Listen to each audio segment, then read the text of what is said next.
રાજ્ય ચૂંટણી પંચે તૈયારીઓ કરતા ગુજરાતમાં ફરી એકવાર સ્થાનિક સ્વરાજ્યની ચૂંટણી જંગની હલચલ તેજ થઈ ચૂકી છે।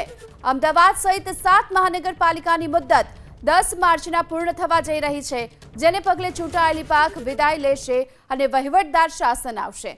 અને આ કારણોસર રાજ્ય સરકારે આચારસંહિતાના અમલમાં આવે તે પહેલા સ્ટેન્ડિંગ કમિટી ઉપરાંત જિલ્લા આયોજન મંડળોને વિકાસના કામો જેમ બને તેમ જલ્દી પૂર્ણ કરવા માટેનો આદેશ આપ્યો।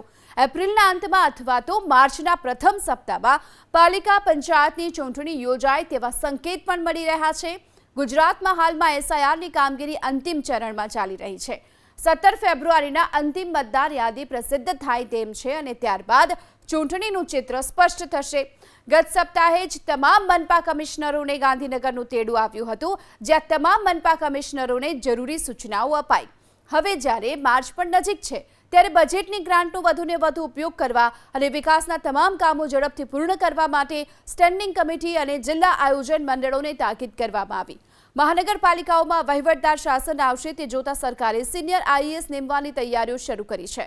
સૂત્રોનું માનીએ તો 9 માર્ચના રાજ્ય ચૂંટણી પંચ તમામ જિલ્લા કલેક્ટર કમિશનરો સાથે એક બેઠક પણ કરશે, જેમાં ચૂંટણીની તૈયારીની ચર્ચા કરવામાં આવશે। ધોરણ 10-12ની પરીક્ષા બાદ હવે સ્થાનિક સ્વરાજ્યની ચૂંટણીઓ યોજાય તેવી શક્યતા રહેલી છે।